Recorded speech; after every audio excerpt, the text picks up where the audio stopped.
నమస్తే, welcome to Kiran TV live. ప్రస్తుతం మనతో పాటు ఉన్నారు వేదిక్ సైంటిస్ట్ ఈశ్వర్ గారి సుకేష్ శర్మ గారు. నమస్కారం గురువు గారు. నమస్కారం అండి.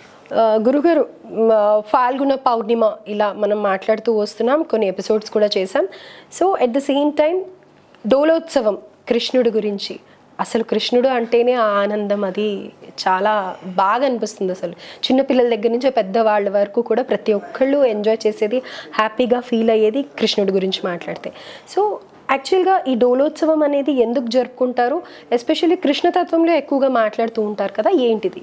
ఈ యొక్క పాల్గొన పౌర్ణమి రోజు వంగదేశం అంటే ఇప్పుడు మనం పిలుచుకునేటటువంటి బృందావనం ప్రాంతంలో రాధాకృష్ణుల రాసలీలలు ప్రతిరోజు జరుగుతుంటాయని మనకు తెలిసిందే.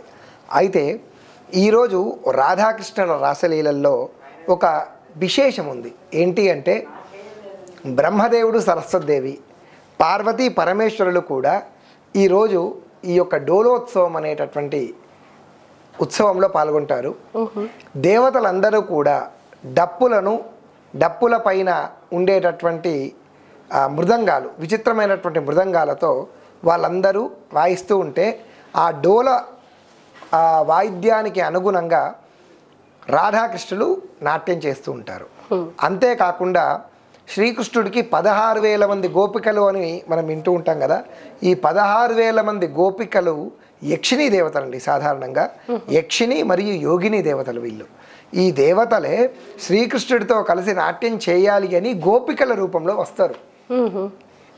ఇలా ఈ 16,000 మంది గోపికలు అష్టభార్యలు అంటే ఎవరో కారండి, అష్టలక్ష్ములు.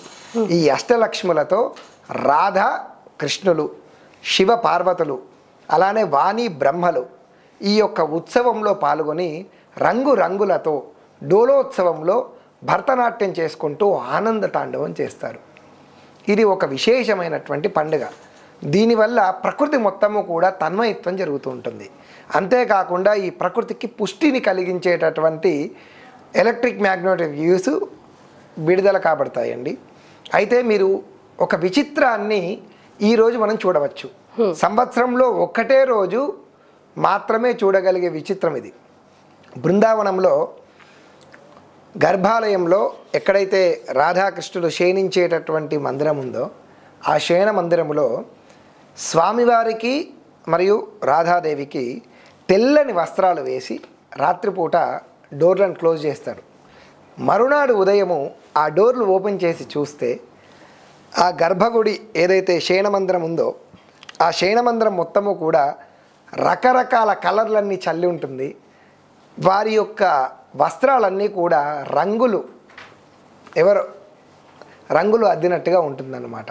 ఇది సంవత్సరంలో ఒకరోజు చూసేటటువంటి విశేషం.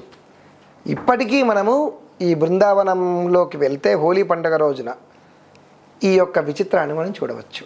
రైట్. సో అనేక రహస్యాలు ఉన్నాయి నిధివన్ గురించి. అది సో ఇది ఒక ప్రత్యేకమైన ప్రాసెస్ అని అంటారు డోలోత్సవం అనేది. ధన్యవాదాలు గురుగారు, చాలా చక్కటి విషయాలు తెలియజేశారు. నమస్కారం.